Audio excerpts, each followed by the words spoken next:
Hello student, welcome to my YouTube channel Smart Academy. और आज हम आपके लिए लेके आए हैं कक्षा 10 का पाठ 12 लखनवी अंदाज, जिनके लेखक हैं यशपाल यादव। ठीक है, तो अभी हमने कुछ पॉइंट ये नोट डाउन किए हुए हैं, इन्हीं के आधार पर हम पाठ का सार समझते हैं।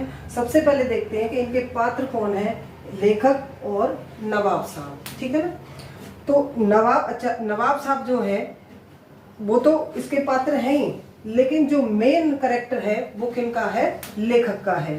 ठीक है, यूं तो यशपाल ने लखनवी अंदाज में व्यंग यह साबित करने के लिए लिखा है कि बिना कथ्य के कहानी नहीं लिखी जा सकती है, परंतु यह एक स्वतंत्र रचना है के रूप में इस रचना को पढ़ा जा सकता है। किसको? लखनवी अंदाज को। ठीक है, तो अभी देखते हैं कि नवाब पैसेंजर ट्रेन में द्वितीय श्रेणी का टिकट, लेखक ने पैसेंजर ट्रेन में द्वितीय श्रेणी का टिकट लिया है। क्यों लिया है?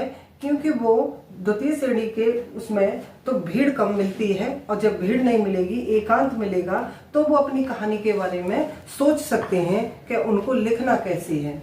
लेकिन जब उन्होंने टिकट लिया और एकदम से वो स्टेशन से चढ़ते हैं, तो उससे पहले ही वहां पर नवाब साहब नवाबी अंदाज में बैठे हुए हैं पालती मार करके, और उनके सामने तौलिए पर खीरे रखे हुए हैं। तो उनको देख करके, जैसे डिब्बे में नवाब की उपस्थिति, जब नवाब की उपस्थिति उनको डिब्बे में मिलती है, तो वो एकदम से जो सोचा था उसके विपरीत हो जाता है। ऐसे ही नवाब साहब सोच रहे थे। उन्होंने सोचा कि नवाब साहब ने भी इसीलिए टिकट लिया होगा सेकंड श्रेणी का, कि उनको भी अकेले ही यात्रा का लुत्फ उठाना था, और उनके सामने जो खीरे रखे हुए थे वो उन्होंने अपने सफर काटने के लिए, खाने के लिए रखे थे। अब दोनों के जो विचार थे वो एकदम से विपरीत हो जाते हैं। अब नवाब साहब कनखियों में, वैसे बाहर देख रहे हैं, लेकिन कनखियों में वो लेखक की तरफ देख रहे हैं, क्योंकि उनको उनका आना भी अपरिचित लगता है। लेखक को भी समझ आ रहा है कि नवाब साहब को उनकी उपस्थिति ठीक नहीं लगी है। ठीक है, लेखक द्वारा नवाब साहब की असुविधा का अनुमान हो जाता है। नवाब साहब का भाव परिवर्तन। अब नवाब साहब क्या करते हैं कि उनके सामने जो खीरे रखे हुए हैं उनको धोते हैं बड़े अच्छे से, फिर काटते हैं, फिर नमक मिर्च जीरा वगैरह डाल करके सजा लेते हैं एकदम करीने से तौलिए पर। फिर उनको, लेखक को बोलते हैं कि जी फरमाइए, खीरा खाइए, लेकिन लेखक मना कर देते हैं, शुक्रिया नहीं। फिर वो दोबारा से एक बार फिर कहते हैं, फिर दोबारा से कहते हैं कि आप खाइए, लेकिन उनका आत्मसम्मान रखने के लिए वो कहते हैं कि नहीं, मेरा पेट खराब है, दोनों वो मना कर देते हैं। लेकिन उनका क्या था कि लेखक मन ही मन सोचा कि मियाँ रईस बनते हैं। किसके बारे में सोच रहे हैं? नवाब साहब के बारे में लेखक सोच रहे हैं कि मियाँ रईस बनते हैं, लेकिन लोगों की नजर से बच सकने के ख्याल से अपनी असलियत पर उतर आए हैं। ठीक है ना। अब क्या हुआ कि नवाब साहब खीरे की एक फांक को उठा करके होठों तक ले जाते हैं, फिर उसको सूंघते हैं, और सूंघने के बाद जब एकदम उनको सूंघते हैं और जो मुंह में पानी आया उसको गटक लेते हैं, फिर उस फांक को बाहर फेंक देते हैं। लेखक इस चीज को देख रहा था। लेखक एक बार देखा, फिर दूसरी फांक लेते हैं, फिर इसी तरह सूंघते हैं, फिर उसको नीचे फेंक देते हैं। इस तरह से उन्होंने सारे खीरे को सूंघ सूंघ करके बाहर फेंक दिया है।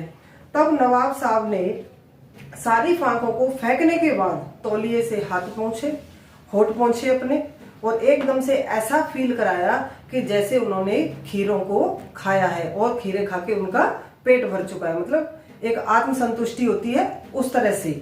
ठीक है, तो उन्होंने तौलिए से ओठों को पोंछा, फिर गर्व से लेखक की ओर देखा। इस नायाब इस्तेमाल से क्या पेट भर सकता है? वो कौन सोचते? लेखक सोचते हैं, क्या ऐसे नायाब इस्तेमाल से क्या पेट भर सकता है कि सिर्फ सूंघने से ही उनको संतुष्टि मिल गई है खीरा खाने की। तो बोले खीरा होता ही लजीज है। ये कौन बोले हैं कि खीरा होता ही लजीज है, लेकिन पेट को थोड़ा सा भारी कर देता है।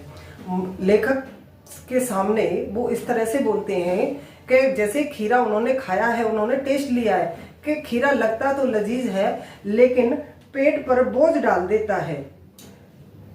इस प्रकार उन्होंने फांक उठाते गए और फेंकते गए। सारी फांकों को फेंकने के बाद जब उन्होंने होठों को पोंछ लिया, लेट गए, तो वो लेखक के मन में बहुत सारे विचार आ गए।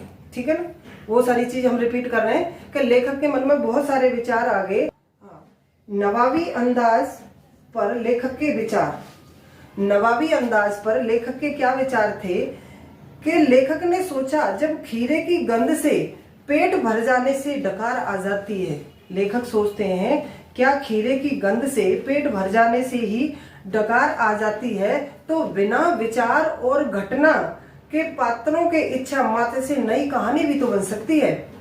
उनके ज्ञान चक्षु कैसे खुले लेखक के कि खीरे को बिना खाए ही उनको आत्म संतुष्टि हो गई और उनको डकार भी आ गई। डकार मतलब जैसे खाना खाने के बाद एकदम से डकार आना, डकार भी आ जाती है। तो बिना विचार और बिना घटना के और पात्रों की इच्छा मात्र से ही क्या नई कविता बन सकती है, नई कहानी बन सकती है। तो इस तरह से लेखक के ज्ञान चक्षु खुले। ठीक है ना, तो आज हमने पाठ का सार समझा। नेक्स्ट वीडियो में हम इसके प्रश्न उत्तर भी सॉल्व करेंगे। तो आई थिंक आपको पूरा पाठ का सार समझ आया होगा। क्लास 10 के अगली क्लास के जो वीडियो, अगले चैप्टर की जो वीडियो है वो मेरे चैनल पर मिलेंगी, इसीलिए आप वीडियो को लाइक करें और चैनल को सब्सक्राइब करें। Thank you and have a nice day.